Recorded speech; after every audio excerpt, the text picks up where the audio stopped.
اعوذ باللہ من الشیطان الرجیم، بسم اللہ الرحمن الرحیم۔ السلام علیکم جی، ہم آج مفتی نوید صدیق اظہروی صاحب کے پاس آئے ہیں۔ آج ہم کچھ سوال کریں گے جو ہمارے دل میں آئے ہیں۔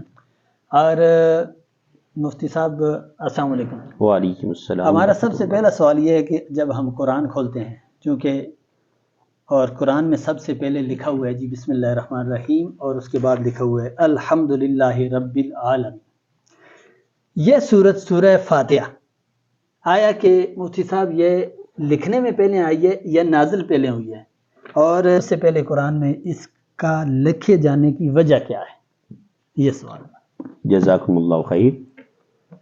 قرآن پاک نزول کے اعتبار سے ایک ترتیب نزولی، اس میں تمام امت کا اتفاق ہے، اور تمام تفاسیر میں یہ آپ کے سامنے لگی ہوئی ہیں، کھول کر دیکھی جا سکتی ہیں۔ تمام تر مفسرین نے یہی لکھا ہے، اور احادیث مبارکہ میں بھی یہی لکھا ہوا ہے کہ سب سے پہلی سورۃ العلق کی 5 آیتیں سب سے پہلے نازل ہوئی ہیں۔ اقرأ بسم ربک الذی خلق، یہ سب سے پہلے یہ 5 آیتیں نازل ہوئی، اور اس کے بعد کچھ عرصہ تک رکی رہی، اور اس کے بعد بعض علماء کے قول کے مطابق سورۃ المدثر سب سے پہلے پوری سورت نازل ہوئی، اور بعض علماء کا یہ بھی قول ہے کہ یہ سورت بھی نازل ہوئی پوری سورت ہونے کے اعتبار سے۔ بہرحال سورۃ الفاتحہ نزول کے اعتبار سے پہلی سورت اسے نہیں کہا جا سکتا ہے۔ نزول کے اعتبار سے پہلی وہی، وہ میں نے آپ کے سامنے ذکر کی ہے۔ اس کے علاوہ جو ترتیب رکھی گئی ہے، پیارے نبی پاک صلی اللہ علیہ وسلم کے مبارک دور سے پھر صحابہ کرام کا دور جو چلتا رہا، بالخصوص ہے جب جمع کیا گیا قرآن پاک، جنہیں جامع القرآن حضرت عثمان رضی اللہ تعالیٰ عنہ کہا جاتا ہے، انہوں نے جمع کیا، لیکن ان سے بھی پہلے چونکہ جمع ہونے کا سلسلہ شروع ہو چکا تھا، ان کو اگرچہ مکمل کرنے کی سعادت ان کو ملی ہے، ان سے بھی پہلے نبی علیہ الصلوۃ والسلام کے دور کے بعد دیگر پہلے 2 خلفاء نے بھی یہ شروع کر دیا تھا، تو اس وقت بھی سورۃ الفاتحہ کو سب سے پہلے رکھا گیا۔ یہ ترتیب ہے جو سامنے رکھی گئی ہے، یہ نزولی ترتیب کے اعتبار سے نہیں ہے۔ دوسری بات اس میں یہ ہے کہ فاتحہ کا چونکہ معنی ہی بہت سارے معنی ہیں، تو ان میں سے ایک معنی یہ بھی ہے کہ فاتحہ کا معنی کھلنا ہے، تو اس سے قرآن پاک کو کھولا جاتا ہے، قرآن پاک کی اس سے گویا ابتدا کی جاتی ہے۔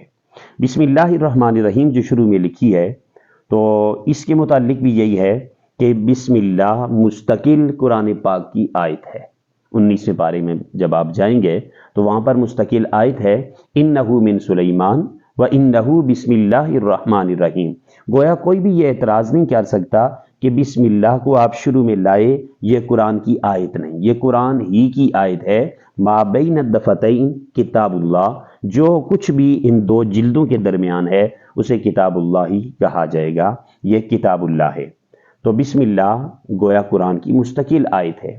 البتہ تمام سورتوں کے شروع میں جو آئی ہے، تو یہ بسم اللہ سورتوں کے درمیان فصل لانے کے لیے، تاکہ معلوم ہو سکے کہ اس کے بعد دوسری سورت شروع ہو رہی ہے، یہ فصل کے لیے آئی ہے، اس سے فصل کا فائدہ حاصل ہوتا ہے۔ ایک سوال آتا ہے یہاں پہ، جب ہم نماز پڑھتے ہیں تو ہم سورہ فاتحہ ہر رکعت میں پڑھتے ہیں، اور یہ جو بسم اللہ ہے سورہ فاتحہ سے پہلے، آیا کہ یہ نماز کی ہر رکعت میں سورہ فاتحہ سے پہلے پڑھنی چاہیے؟ اس کا کیا حکم ہے؟ جزاکم اللہ خیر۔ بسم اللہ کو اگر کوئی بندہ پڑھتا ہے آہستہ آواز سے، تو علماء نے لکھا ہے کہ یہ پڑھنا مستحب ہے، پڑھ سکتا ہے۔ نہ پڑھے، مستحب وہ چیز ہوتی ہے کہ اگر اس پر عمل کر دیا جائے تو ثواب ہے، نہ کرے تو کوئی گناہ نہیں ہے۔ آہستہ آواز سے اگر کوئی بسم اللہ الرحمن الرحیم پڑھتا ہے تو یہ مستحب ہے، لیکن بلند آواز سے نبی پاک صلی اللہ علیہ وسلم سے، صحابہ کرام سے یہ ثابت نہیں ہے کہ ہر رکعت کے شروع میں بسم اللہ الرحمن الرحیم کو بلند آواز سے پڑھا جائے۔ آہستہ کوئی پڑھتا ہے تو اس کی گنجائش ہے، باقاعدہ وہ پڑھ سکتا ہے۔ شکریہ۔ جزاک۔ ہمارا دوسرا سوال یہ ہے کہ جو سورہ فاتحہ ہے اس کا خلاصہ کیا ہے؟ جزاکم اللہ خیر۔ سورۃ الفاتحہ کا خلاصہ مختلف جہتوں سے مختلف ہے، مختلف جہاتیں کس طرف سے دیکھا جائے، ایک طرف سے فاتحہ کا خلاصہ یہ ہے کہ فاتحہ میں دو چیزیں بیان کی ہیں، دو چیزیں۔ آدھی سورۃ الفاتحہ میں عقیدہ توحید بیان کیا گیا ہے، اور دوسرے حصے میں تقلید کو بیان کیا گیا ہے۔ اہل سنت والجماعت کے ہاں توحید کا ماننا بھی ضروری ہے اور تقلید کا ماننا بھی ضروری ہے۔ سورۃ الفاتحہ الحمدللہ رب العالمین سے نصف سورۃ الفاتحہ تک اہدنا الصراط سے ماقبل تک توحید کا عقیدہ بیان کیا گیا ہے، اور اس کے بعد اہدنا الصراط المستقیم سے اختتام تک تقلید کو بیان کیا گیا ہے۔ یہ فاتحہ کا خلاصہ ہے ایک اعتبار سے۔ اس کو دوسرے اعتبار سے دیکھا جائے تو اس کا باقاعدہ ترجمے کو دیکھ کر ہر آیت کا خلاصہ الگ بھی دیا جا سکتا ہے۔ اس میں خلاصہ یہ کہ رب تعالیٰ نے اس میں اپنی حمد بیان فرمائی ہے، اور ہمیں یہ کہا ہے کہ رب تعالیٰ کی حمد بیان کرو، اور اس کی اگر عبارت بھی آپ مستقل طور پر نکالیں گے تو وہ یوں نکلے گی، قولوا الحمدللہ، اے لوگوں سب کہو الحمدللہ، تمام کی تمام تعریفات رب تعالیٰ کے لیے ہیں۔ تو یوں اس کی اصل عبارت بھی نکلتی ہے، کچھ عبارتیں مخذوف ہوتی ہیں، ان کو نکال کر یوں کہا جائے گا، قولوا الحمدللہ، رب تعالیٰ کی تعریف گویا اس میں بہت زیادہ بیان کی گئی ہے۔ اس کے بعد رب تعالیٰ نے ہمیں دعا کا طریقہ کار سکھایا ہے، تعلیم المسئلہ، اس کے ناموں کو بھی دیکھا جائے بہت سارے اس کے نام ہیں، تو لیکن اس پر اگر بات کی تو کافی لمبی بات ہو جائے گی۔ خلاصہ کلام اس میں دو چیزوں کا بیان ہے، توحید کا بیان ہے اور تقلید کا بیان ہے۔ اچھا، سورہ فاتحہ کے متعلق ہمارا جو ذہن میں سوال آتا ہے یہ آتا ہے کہ نماز میں ہم سورہ فاتحہ پڑھتے ہیں، ٹھیک۔ بعض اوقات دیکھا ہوگا آپ نے اور ہم نے دیکھا ہے کہ جی نماز میں امام کھڑا ہوتا ہے، سورہ فاتحہ پڑھتا ہے، اور ایک بندہ آتے ہے اور وہ رکوع میں چلا جاتا ہے تو رکوع میں جا کر اس سے مل جاتا ہے۔ اکثر لوگوں کے ذہن میں سوال ہے کہ جی ہم نے سورہ فاتحہ سنی بھی نہیں اور پڑھی بھی نہیں، اب ہماری رکعت کا کیا ہوگا؟ جزاکم اللہ خیر۔ صحیح حدیث پاک ہے کہ جس نے رکوع پا لیا اس نے رکعت کو پا لیا، یہ تو مستقل طور پر حدیث ہے۔ سورۃ الفاتحہ جو نہیں پڑھی تو اس صورت میں نہیں پڑھی کہ ہم امام کے پیچھے تھے۔ نمازی کی تین حیثیتیں، نمبر 1 نمازی امام ہوگا، نمبر 2 نمازی مقتدی ہوگا، نمبر 3 نمازی منفرد ہوگا۔ منفرد اکیلا نماز پڑھنے والا، مقتدی امام کے پیچھے پڑھنے والا، اور امام جو نماز پڑھا رہا ہے۔ جب امام نماز پڑھا رہا ہے تو امام پر لازم ہے سورۃ الفاتحہ پڑھے۔ اب امام جب پڑھ لیتا ہے تو ایک امام کی فاتحہ تمام مقتدیوں کے لیے کافی ہو جاتی ہے۔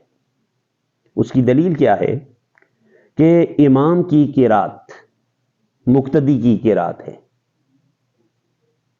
امام جو تلاوت کر رہا ہے یہ مقتدی کی تلاوت ہے۔